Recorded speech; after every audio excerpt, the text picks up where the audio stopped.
Alright folks, tonight we're diving into the thrilling world of public sector economics. Don't change the channel, it's more interesting than it sounds.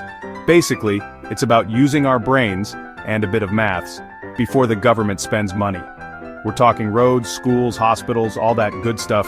Economic analysis helps us answer crucial questions. Is this project worth it? Will it actually benefit people? Can we afford it without bankrupting the nation? You know, the important stuff. It's like going to the grocery store, really. You wouldn't buy a year's supply of Bindi without checking your wallet first, would you? Same goes for the government.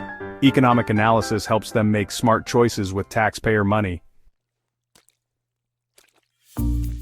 Now here's the tricky bit. How do you measure the value of something like a new park? You can't exactly put a price tag on fresh air and happy children, can you? Well, economists have some clever tricks up their sleeves. One way is to look at how much people are willing to pay for similar things. For example, if people are willing to travel further to visit a bigger, fancier park, that tells us something about its value. Economists call this revealed preferences. Sneaky, right? Another method is to simply ask people how much they value something. This is called stated preferences. Of course, people can be a bit optimistic about what they'd pay for a cleaner river or a safer neighborhood. But hey, it's a start. Okay, so we figured out how to measure the good stuff. But what about the costs? Even the most well-intentioned projects can turn into money pits if we're not careful. We need to factor in everything. The initial construction costs, the ongoing maintenance, the salaries of the people running the show, and let's not forget about those pesky, unforeseen expenses that always seem to pop up. Sometimes the most cost-effective solution isn't always the flashiest. It might make more sense to renovate an existing school than to build a brand new one from scratch.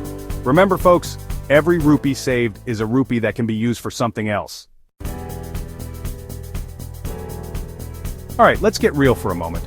There are plenty of examples of public sector projects that have been absolute game changers. Think about the Golden Quadrilateral Highway project, a massive infrastructure undertaking that's boosted trade and connectivity across India. But we've also had our fair share of duds.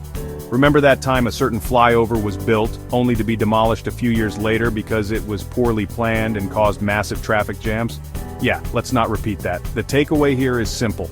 Economic analysis matters. When done right, it can help us avoid costly mistakes and ensure that our hard-earned taxpayer rupees are being put to good use. And that, my friends, is something we can all get behind.